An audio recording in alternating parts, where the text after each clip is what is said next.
Claudine Barreto nag-alala nang umamin si Mark Anthony Fernandez sa viral video, baka kumalat pa ang ibang private video. Actress Claudine Barreto expressed her concern for former on-screen partner and ex-boyfriend, Mark Anthony Fernandez, after the actor confirmed his involvement in a recently circulated viral video. Si Claudine, na nananatiling matalik na kaibigan ni Mark, ay umapela sa publiko na iwasang magpakalat ng karagdagang footage na nauugnay sa kontrobersya, na idiniin ang potensyal na pinsalang maidudulot nito hindi lamang kay Mark kundi maging sa kanya at sa kani-kanilang pamilya. Sa isang pahayag, ibinahagi ni Claudine ang kanyang mga pangamba hinggil sa kapangyarihan ng pag-edit ng video sa digital age ngayon. Nabanggit niya na ang ilang bahagi ng mga video ay madaling mamanipula, na nagiiwan sa mga individual na mahina sa malisyosong layunin. Paano kung may mag-edit ng video at isama ako? Alam ng lahat na may past relationship kami ni Mark.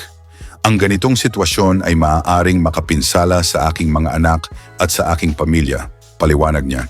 Kinumpirma ni Mark Anthony Fernandez na siya nga ang taong nakita sa mga bahagi ng viral video, ngunit nilinaw na may ilang mga segment na na-edit at hindi na siya tumpak na inilalarawan.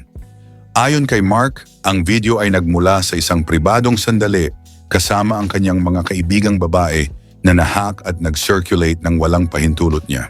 Binigyang diin ni Claudine ang emosyonal na epekto ng naturang mga kontrobersya, lalo na kapag ang mga mahal sa buhay at mga inosenteng partido ay kinakaladkad sa spotlight.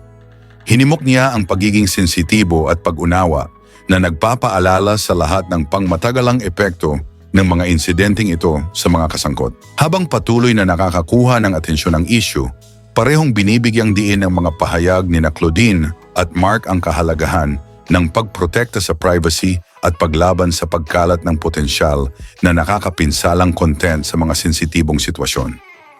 At kung bago ka sa channel ko, pakipindot naman ang subscribe pati na rin ang bell icon para lagi kang updated sa mga bago kong video. Salamat sa panonood.